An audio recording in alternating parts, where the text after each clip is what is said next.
بینندگان عزیز و یاران همیشگی به کامنت خوش اومدید. من هم سلام عرض میکنم خدمت شما و امیدوارم که این هفته هم فرصت همراهی کامنت رو داشته باشید.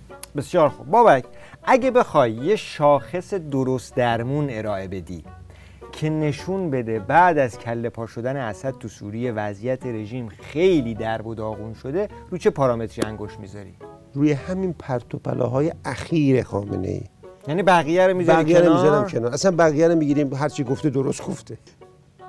از موقعی که بشار اسد کله پا شده به کلی مشاعرش از دست داده. 3 بار فکر کنم صحبت کرده. 3 بار صحبت کرده.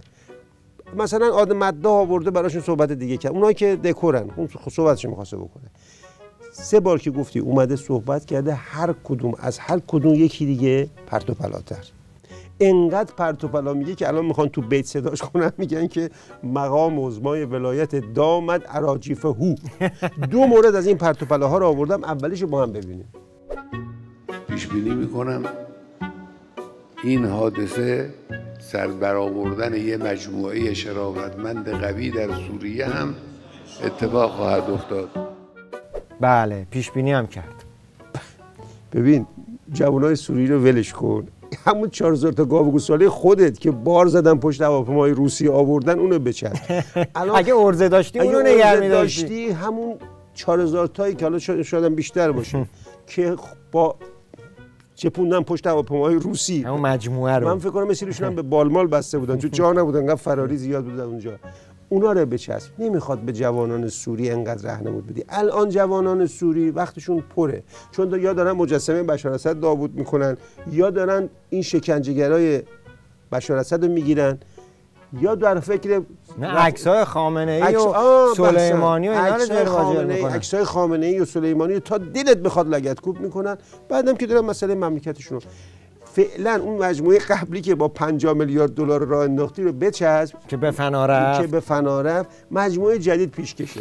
ولی کلا خامنه‌ای اهل پیش بینیه، یعنی از این پیش بینی‌ها قبلا هم زیاد کرده. یه نمونهشو با هم ببینیم، مال سال 91 که از قضا پیش بینی خیلی کارشناسانه‌ای.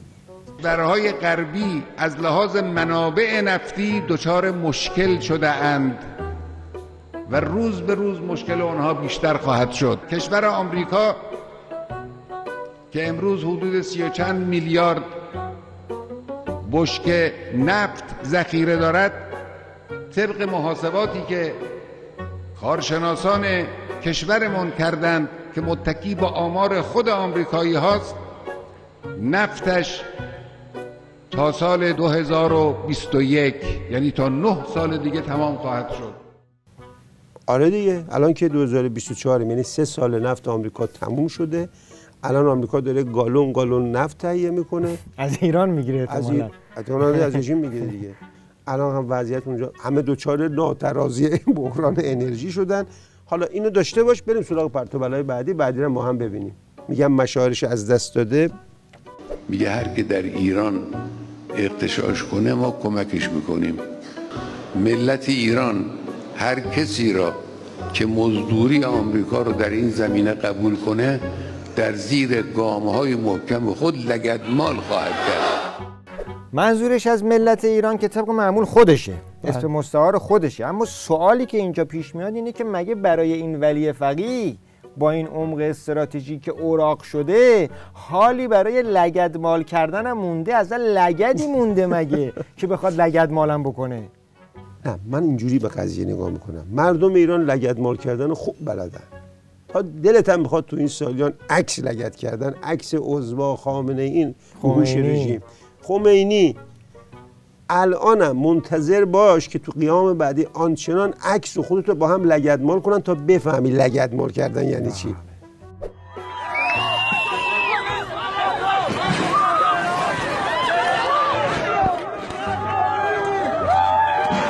عکسشو بیار، عکسشو اون تکه که عکسشه.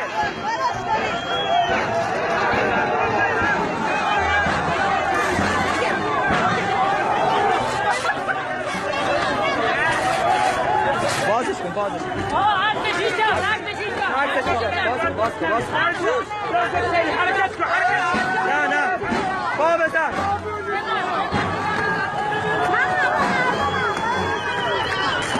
درود بخیر غیرتت زن بندری، درود به غیرتت.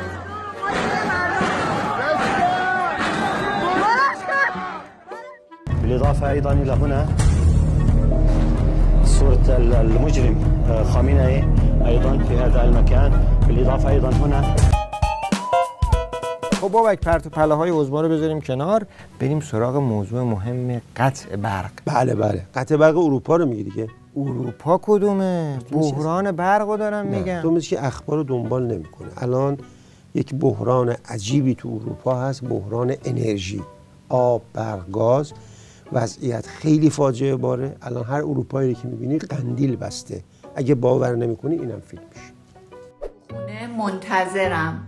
اینجا آلمانه و شوفاژ من خرابه، آب گرم ندارم. زنگ زدم گفتن بشین خونه منتظر باش تا تعمیرکار بیاد و چون باید بمونم خونه هیچ جا نرم مجبورم با این وضع منتظر بشم. 2 روز منتظرم دوستای گلم و هنوز هیچ کس نیومده. ببینید پس تو آلمانم اینجور چیزا هست. فکر نکنید اینجا فقط گل و بلبله. عجب بابا. خب الان راه حلشون چیه اینا؟ راه حل کی اروپا تا حالا راه حل داشته؟ خودشون که راه حلی ندارن، وضعشون همین که دیدیم. تمام راه حل توی بیت ولایته.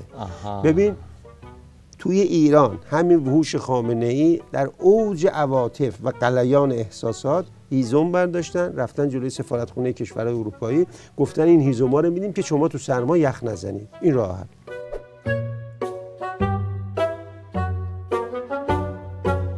آقا هیزم کدومه؟ کشورهای اروپایی کدومه؟ فرانسه چیه؟ آلمان چیه؟ بابا قطع برق الان بحران تو ایران. ببین پخش زنده صدا و سیمای خودشون به خاطر قطع برق ببین قطع میشه.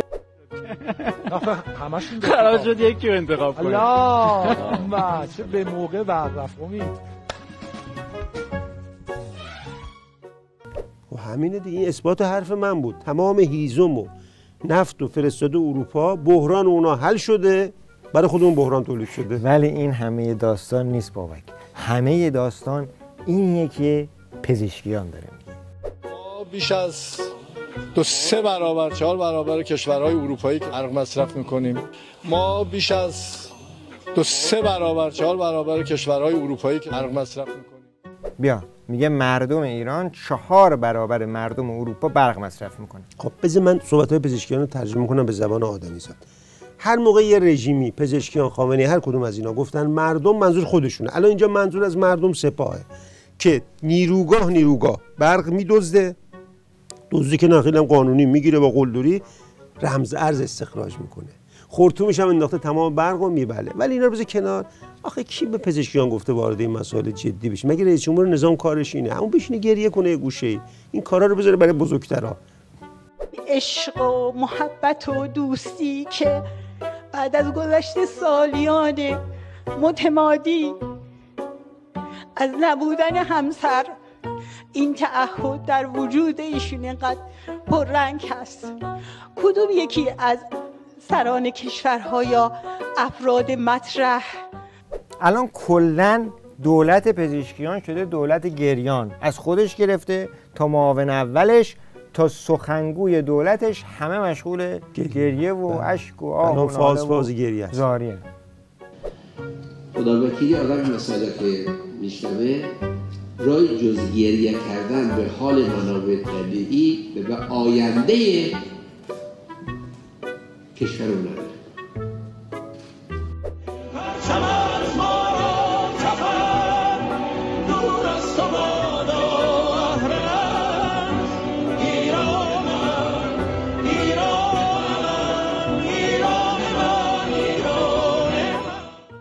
ببین در مورد این رسایی کامنت جمله‌ای داده، گفته که هر گریه‌ای از دلتنگی نیست، بعضی گریه ها از درماندگی و واماندگی. خب خودش هم تجربهشو داره دیگه، گریه های واماندگی خوب تشخیص، خودش هم مشغول همین. آره خودش هم خوب تشخیص میده کدوم گریه واماندگیه.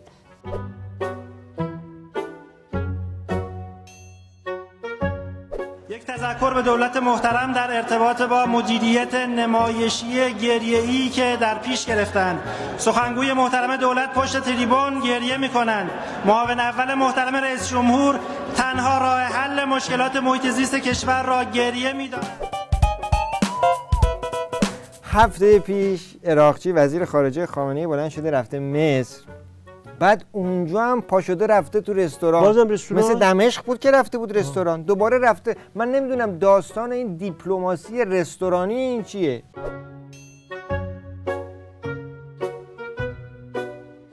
من رمزگشایی کردم. ببین اولا خب یه پاسداری بوده گوشه پاسدارخونه رنگش کردن دیپلمات، ولی این میخواد بره کار دیپلماتیک کنه، نه خودش دیپلماته نه اصلا موضوعی برای کار دیپلماسی مونده، چون زمانی که رژیم داره همش میخوره چه دیپلماسی. برای همین میگه خب موضوعی که نداریم صحبت کنیم، میگه بریم رستوران غذای بخورده باشیم، حداقل یه راندمانی داشته باشیم. خب بابا این نمیفهمه که این رستوران رفتن شگون نداره. خب اون دفعه بلند شدی رفتی دمشق، اونجا شاورما خوردی، بعد فرداش کل عمق استراتژیک نظام یه لقمه شاورما شد. اینها برود ایده جالبی می‌دهد.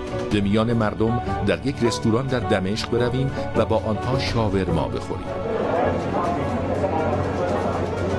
در عین تعجب مردم حاضر در دمشق وارد رستوران شاورما می‌شویم. اهلا وسهلا نورتو. جدیدن هم یه فیلم جدید ازش منتشر شده که پزشکیان داره صحبت میکنه، اونم اون پشت داره چرت میزنه. یه عده گفتن به خاطر پرکاریشه. نه آقا جان، به خاطر پرخوریشه.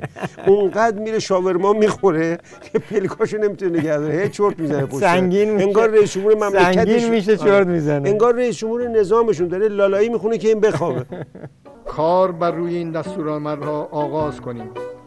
به باور این جانب شرکت‌های دانش بنیان و فناوری‌های جدیدهای بلندی در مسیر توسعه و پیشرفت کشورها و جوامع خود بردارند. جناب آقای رئیس، در پایان با ابراز امیدواری برای تعمیق مناسبات درون سازمانی مطمئن هستم.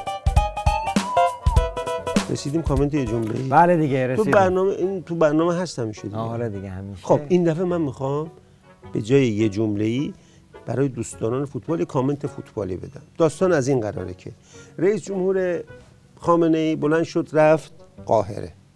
تو قاهره یه گل به خودی زد. گل به خودیش این بود که جلوی رئیس جمهور کشور دیگه تعظیم کرد و دست به سینه وایساد که در نتیجه تا اینجا دقیقه 90 1-0 شد به نفع اون باند.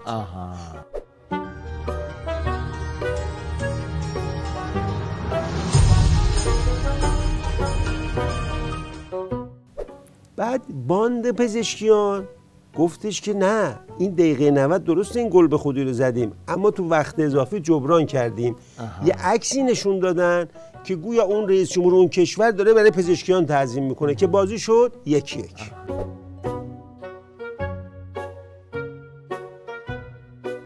با این حساب 1-1 شده. نه عجله نکن، سوت داور سوت پایان رو نکشیدیم. باند خامنه‌ای سر این گل اعتراض کرد. رفتن وار یعنی چک ویدیویی که داورانش اون اتاق پشت انجام میدن. بعد تو چک ویدیویی مشخص شد اصل عکس این بوده که این رئیس جمهور داشته با رئیس جمهور دیگه سلام علیک چاق سلامتی میکرده، پزشکیان هم وسط فقط نظاره میکرده. در نتیجه گل قبول نشد. یعنی کسی کاری به رئیس جمهور دوزاری خامنه‌ای نداشته. با هم داشتن سلام علیک، دو تا رئیس جمهور دیگه داشتن با هم سلام علیک میکردن.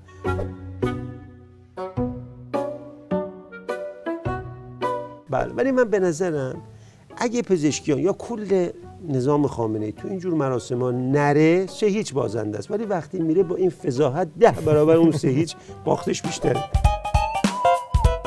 کامنت این هفته هم به پایان رسید. ممنون که با ما همراه بودید و